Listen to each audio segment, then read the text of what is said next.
I think today a lot has been spoken about designing fault tolerant applications and security. So I'm going to concentrate more on auto scaling. It's about the scalability feature of Amazon.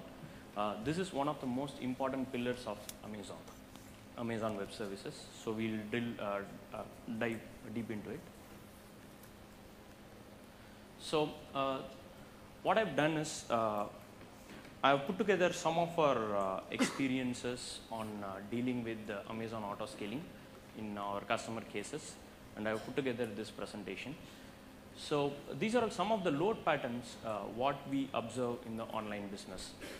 So if you see e-commerce, they have weekly variations of their traffic, spikes and valleys every day, and on the right, if you see, like, there is online ticketing. Typically, if you take PVR, Cinemas, or Inox, a lot of their booking happens between Wednesday till Sunday, and their traffic mainly happens during those periods, and their server utilization, their hardware utilization, as well as their load traffic pattern is kind of skewed. Next, you look at online travel. Yearly, if you see, an online travel industry has got seasonal loads. During the peak seasons alone, they have a lot of variations in their load and traffic and their server utilizations. And then if you have any campaigns or tests done, that time alone, we see there is a lot of loads. There are two kind of burst types, load burst types, typically that we observe.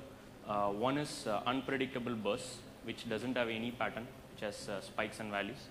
And then there is the predictable burst, which happens during a specific time or a specific period in a day or a time period. So typically, if you see, traditionally what companies used to do in online businesses, companies used to do is, like, they used to plan their capacity, and given the variance in the load scenarios, it becomes quite complex to plan the capacity.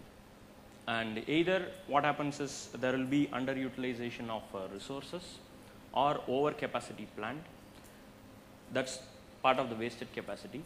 And certain times what happens is they under-provision the capacity itself, and when the load peaks out, there are a lot of lost customers. So is there a way where we can have our hardware capacity aligned with our load traffic and hence avoid such lost customers as well as save costs? The answer for this problem is typically Amazon auto scaling. So what is Amazon auto scaling? Amazon auto scaling is one of the services offered by Amazon, which can handle wide variety of load bursts and wide variety of burst type patterns. You can scale out Amazon EC2 instances seamlessly and automatically when your load increases. You can scale down your unwanted Amazon EC2 instances when your load subsides. So typically, if you take in a day between morning 9 to evening 9 o'clock, if you have a lot of loads, you can be running 10 to 15 servers. And from night 9 to morning 9 again, when you do not have the peak, when it is just the load subsides, your servers can come down to a normal state. So this is possible through one of the services of Amazon. So now let's get into the Amazon auto scaling architecture and some of the key concepts in auto scaling. So Amazon auto scaling primarily works on CloudWatch. CloudWatch is the monitoring service of Amazon. CloudWatch, what it does is it monitors the server farms that we run on Amazon Web Services, and it keeps feeding the details, the metrics and the data into the Amazon auto scaling system. So on the Amazon auto scaling system, what we can do is we can set up triggers, policies, and to handle such changes on the load patterns. So what we essentially do is we set up something called as a launch configuration. A launch configuration is something where we mention the AMIs, the web server AMIs, which has to be launched, and then we go and create something called as an auto scaling group. The auto scaling group would have what availability zones these servers has to be launched, the web servers, whenever there is a load spike. What is the minimum number of servers that has to be run? What is the maximum number of servers that could be run whenever there is a spike? And all these things are set up in the configuration group. And then a trigger. A trigger consists of two components. One is policy and then an alarm. Alarm is something that's being fed from the CloudWatch. We can set up an alarm in CloudWatch saying that whenever the CPU goes above 80%, then trigger an alarm and send it to auto scaling. Or whenever a CPU goes below 20%, trigger a scale down alarm and send it. So we can set up a policy inside auto scaling of Amazon saying that whenever you receive an alarm to scale up instances, trigger this scale up policy, whereby you can add more EC2 instances into your server form dynamically and automatically. And whenever your CPU utilization goes below 20% and it stays there for like few minutes, and you can have a scale down policy set on your auto scaling, which can be inputted from the CloudWatch, and it automatically brings your server down. And on the right, if you see, auto scaling groups contains EC2 instances, and all these EC2 instances can be seamlessly attached to Elastic Load Balancer.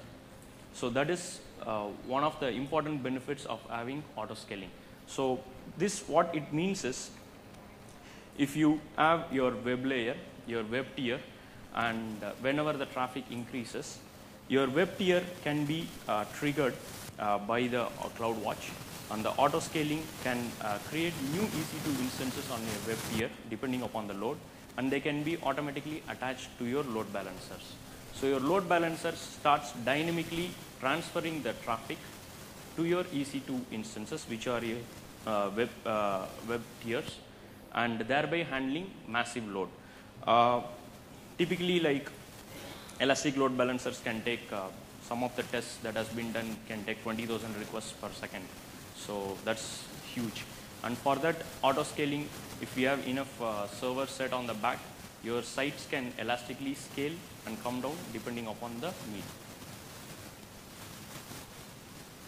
So we saw two types of burst types. So let's see how can we address both the burst types using Amazon auto scaling. So the first burst type is unpredictable burst, where we do not know like what's going to be the spike and valley in a day. So for that, how do we use auto scaling and address that scenario? So typically what we can do is we can have an on-demand auto scaling policy set.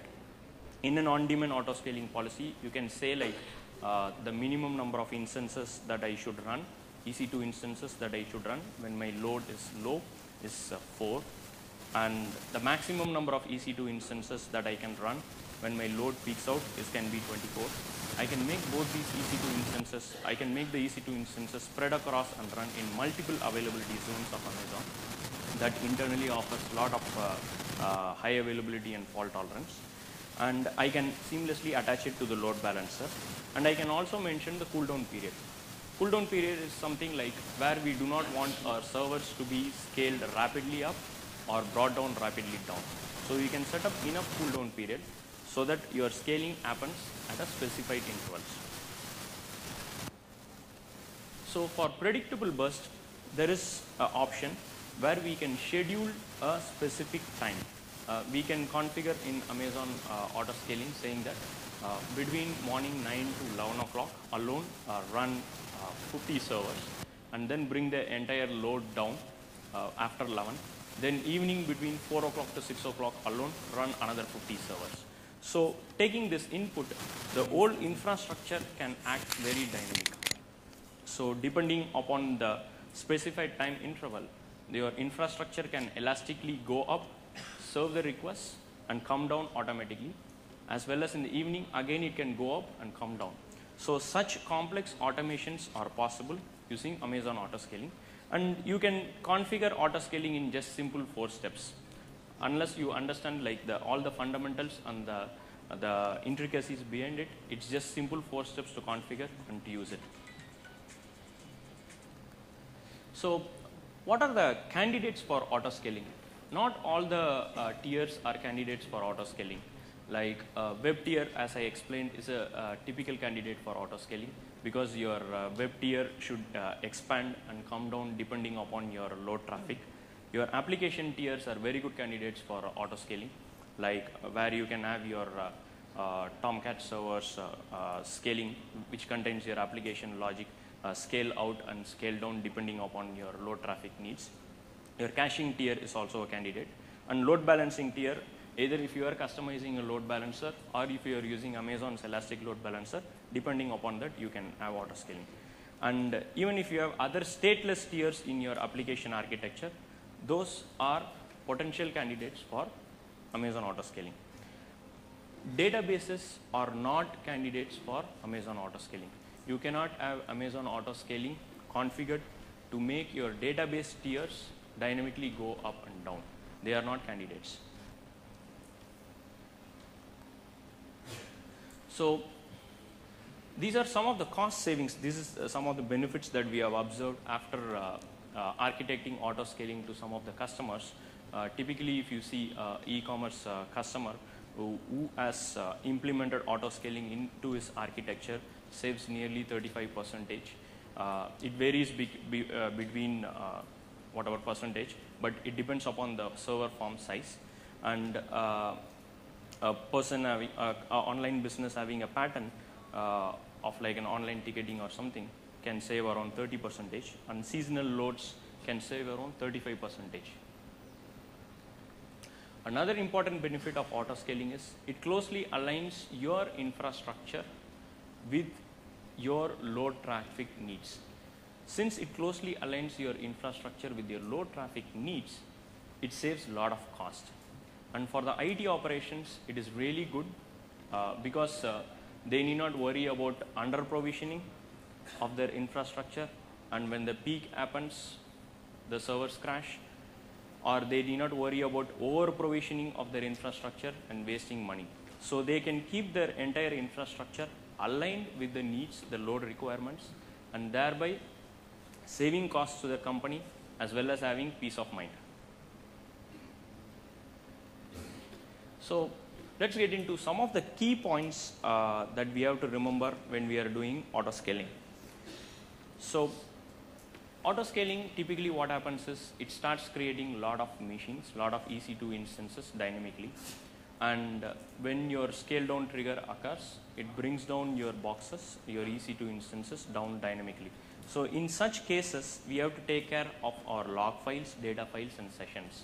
Because typically if you have your web or your application tier, you might have a lot of log files, data files, user uploaded files, sessions and all created. So the best way to do this is move all these information to a centralized location.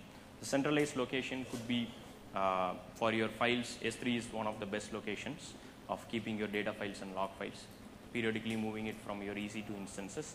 Sessions, try to keep it in your Elasticache or keep it in your database depending upon the app. As much as possible, like make the server that are there in the auto scaling layer stateless. That's the idea. Auto scaling currently runs on multiple AZs inside a region. So Amazon has got 6 regions around the world, and every region has got in the scale of like 3 to 4 or 2 to 3 AZs. So auto scaling seamlessly works within a region across multiple AZs. So you can give input to auto scaling and make it spawn servers, EC2 instances across multiple availability zones. So in a sense, by implementing auto scaling, you get a lot of high availability benefits as well, because your web servers, your app servers are getting launched in multiple availability zones, and each and every availability zone is a distinct data center. They are connected by low latency network. They have their own power, their own cooling and everything. So it offers a lot of high availability, and doing this is just a configuration. There is no change needed in your app. It's just a configuration thing that you have to do. If your app is perfectly distributable, it can be run in multiple boxes or multiple pieces, then you can easily leverage a multiple AZ feature and auto scaling combined to have high availability as well as scalability achieved. We have observed that EBS backed AMIs, EBS is Elastic Block Storage, which is one of the services of Amazon. We have observed that EBS backed AMIs are faster to launch in auto scaling mode. So typically you can have your new instances launched within 30 seconds in EBS backed. And one of the best practices is when you combine auto scaling for launching your boxes, as Janakiram pointed out, make sure all your configurations and user data files are kept in a different location, and they are downloaded dynamically when your EC2 instances are launched. So it's typically like, just assume there are a lot of the application tiers are getting launched depending upon the load. You do not want to have a configuration fixed in the application tier. So what you do is make all the configurations lie in a centralized repository, download them whenever the boxes come up. So this is one of the deployment best practices, what generally we recommend when using Autoscale. You can also use like other tools like Puppet or Chef in combination with Autoscale to achieve this. Currently, you can have only one instance type attached to an autoscaling group. What does it mean is like you cannot scale web tier or application tier in different instance types. Like if there is an M1.large, which is a 2-core 7 GB RAM, you can increment your web tier on installments of M1.large. You cannot combine M1.large and an extra large into a same autoscaling group. So why this point is very essential is when we are doing a capacity planning, when you are using Amazon, you need not to do a very detailed capacity planning, but you need to know which is the base capacity or the installment capacity on which you have to autoscale. If that is not sized properly, again there will be some leakages that's there in the cost. So make sure the installment capacity on which you are going to do autoscaling is a good capacity for you.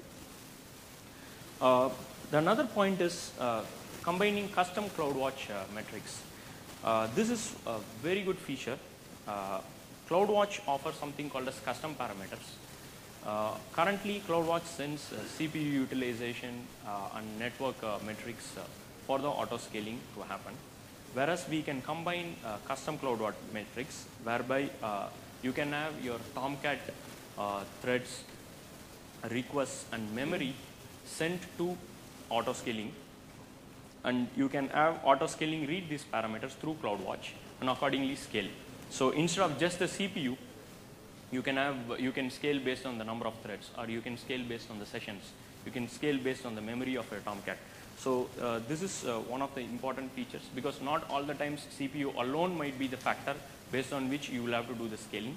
So when you have to do scaling based on some custom parameters, you can leverage the custom CloudWatch metrics of Amazon, combine it with autoscaling, and do the scaling part. The final point is evaluate traditional monitoring, because when you do scaling, there will be suddenly 50 boxes, 10 boxes, and things are going up and down. If that is the case, traditional monitoring tools, which typically works on the model of agents residing on the web boxes or the app boxes, and the server talking to the agent first, registering, and then working, this model might not work, because your servers, the EC2 instances, suddenly there are 50 instances and 10 instances. Sometimes your traditional monitoring tools might detect that the servers are not running, and it starts sending false alarms. So what we suggest is, like, when you are evaluating and choosing a monitoring tool in combination with autoscaling, make sure that it understands that these servers are working in autoscaling mode and they do not send false alarms and noises. So to summarize, in short, autoscaling aligns your IT with your load and traffic needs. It can help you to scale down your scale up, scale out your infrastructure, and scale down your infrastructure according to your load traffic patterns. It can work on various types of load patterns and burst types. It can solve a lot of infrastructure and IT problems, and then thereby solving your online business problems as well. So that's it.